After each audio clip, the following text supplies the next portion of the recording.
"We will avenge the blood of Haniyeh," and Khamenei himself will lead the funeral prayer and declare that the war will involve synchronized missile attacks from Iran, Lebanon, Yemen, and Iraq raining down on Israel.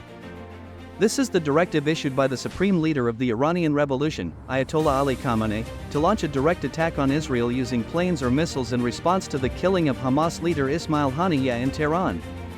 This is what Hebrew reports, along with Western reports led by the New York Times, confirm, stating that Iran is heading for a synchronized attack on Israel to create a greater impact. However, according to Iranian officials, the order for a direct attack has been issued. And the red flag of revenge has been raised, but the details and method of the attack will be a surprise to Israel.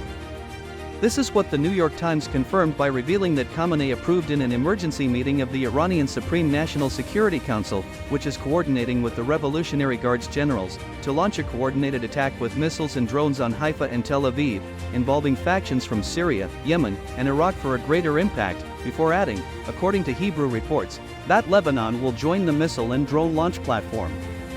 Of course, Khamenei did not stop there according to Western reports but directed the preparation of offensive and defensive plans in case the war with Israel expands.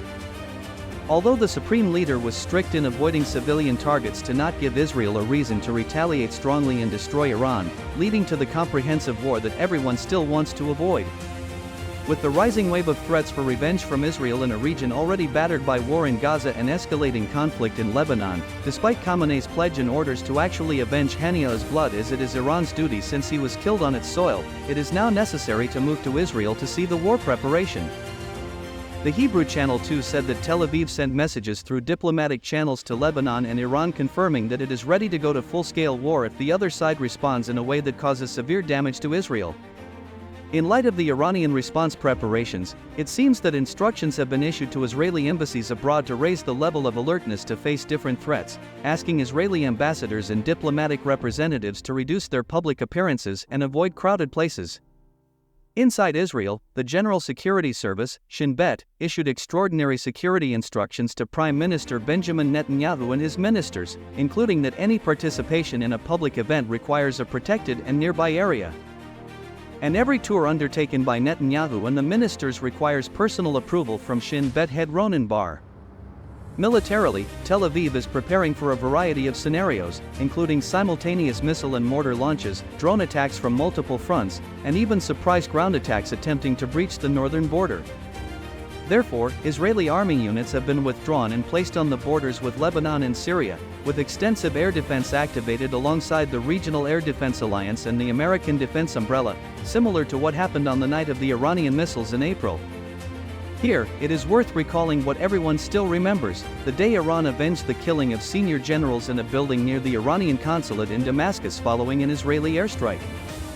At that time, Tehran launched direct attacks on Israel for the first time in its history, but everyone also remembers that this response appeared, according to many analysts, more like a theatrical display that neither benefited nor fed, with Israel declaring it had shot down most of Iran's drones even before they entered its airspace. Therefore, it was a face-saving response, as agreed by observers and politicians. Hence, it can be said that today might be very similar to yesterday, and what might limit Iran's response is America's assurance that it will fight alongside Israel. Although U.S. Secretary of State Antony Blinken avoided answering a question about Haniyeh's killing and confirmed that the United States did not participate or was not aware of Haniyeh's assassination, America did not miss the chance to affirm that it will defend Israel even if it requires crushing Iran entirely and destroying the entire region. Additionally, some analysts suggest that Iran initially sold Haniyeh to Israel in order to avenge him and avoid a full-scale war, meaning there will be no significant military escalation between Tehran and Tel Aviv. Instead, Iran will settle for a symbolic response as usual by bombing some units in Israel, radars, or airports from a distance, especially as it is currently working on a nuclear bomb project. Engaging in any military conflict would lead to the destruction of its nuclear reactors. Here, the question might arise, if Iran knows this, why respond? The simple answer is that what happened with Haniyeh's killing in Tehran and Shukr in Lebanon can be described as a military political intelligence earthquake that shook the region from Beirut to Tehran. Haniyeh's assassination is considered the strongest blow to Hamas since the assassination of its founder Ahmed Yassin in 2004, while Shukr's killing is undoubtedly one of the biggest blows to Hezbollah in its history. He was the second-in-command and defense minister of Hezbollah, as well as a senior advisor to its Secretary General Hassan Nasrallah, playing a key role in the precision missile project and participating, planning, and executing the 1983 bombings of the U.S. Marine barracks in Beirut, according to the U.S. State Department website.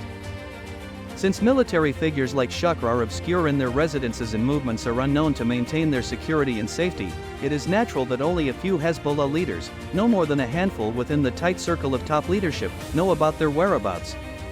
The same goes for Haniyeh, and perhaps even more complicated, as only a few like Khamenei and the surrounding leaders should know his location. Naturally, this raises many questions for Tehran to answer. How exactly was Haniyeh's room located, and how did the missile reach from outside without any detection or interception? In Lebanon, who infiltrated the top echelon of Hezbollah's leadership to bring down Shukr?